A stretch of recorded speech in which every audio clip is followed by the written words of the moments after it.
Art is self-discovery. Art has a way of teaching you about yourself while you're actually making things, and not only does the process really affect you while you're doing it, it goes where you're not going. You can leave art on the walls, you can paint it, you can put on a billboard. Art is literally everywhere, and there's an artist behind every art piece. My name is April Cumbie. I'm a teaching artist with the Birmingham Arts Collaborative, and I'm also the owner of Eccentric Art. Here at I3 Academy, I am with Miss Ellis' 6th grade classes. We are working on a study with Horace Pippin, who was an artist in World War I, very renowned. He also had a disability that did not stop him from making arts. So our theme for the book that was written about him, called A Splash of Red, we talk about limitations and how even though things in life sometimes limit you, you can still push forward your artistic ability, and we've been working on that. My name is Katie Rowland Ellis. I teach 6th grade U.S. history here at I3 Academy Middle School. My main role is a core teacher. I teach the second half of U.S. history. A Splash of Red is about a man named Horace Pippin who fought as a Harlem Hellfighter for America in World War I. And it goes through his experience through trench warfare and how he and his other comrades fought on the side of the French. And sadly, he is wounded in war and he hurts his arm. And so before he goes to war, his passion is painting and drawing.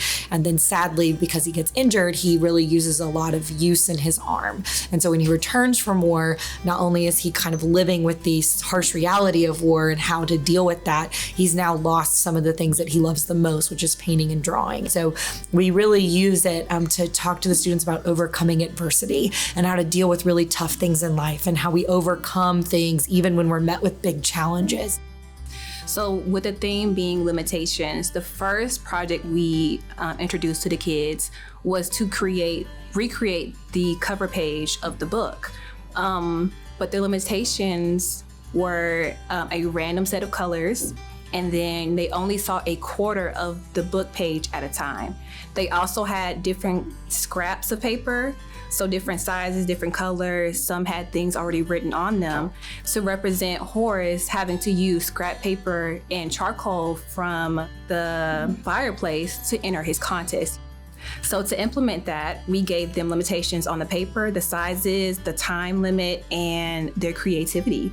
And then at the end, they realized they had to put everything together, and they were like, oh my goodness, like this isn't good. I don't have what I need. That's limitations. I think the thing that always stands out the most to me as a teacher, when you can really tell children are just excited, is when they're willing to be late to the next class to finish what they're doing. And every Wednesday, I have 4 or 5 in every class, and I'm like, I know we have to go, like you're good. And they're like, it's okay, I'll be late. And I'm like, no. Like, it's so great that you're willing to do that and sacrifice that tardy for this, but we can finish later. I would say definitely a lot of their art confidence has developed. The first week we heard a lot of, I don't know how to draw, I can't draw, I don't know what I'm doing. And so now it's, I think I can draw that better. And so their confidence in themselves and their ability to use art really has definitely grown over the course of our time together.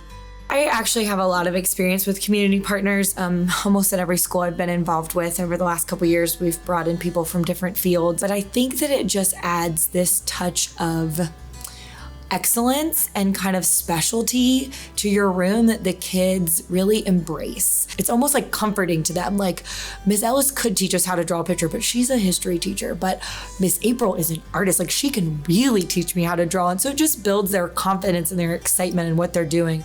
I do believe that we should bring in as many different experiences for our kids as possible, because it just makes them more courageous. It makes them more curious. It makes them better problem solvers. And I just really love that. If there's a lack of the arts, there's a lack of foundation on how to get the arts into school also. And they're on that front line helping the bridge connect. The teachers do their absolute best to implement these lesson plans, but it takes a village. And if it's multiple kids, then it takes an army. And we're just coming in to help the army, progress, which is amazing.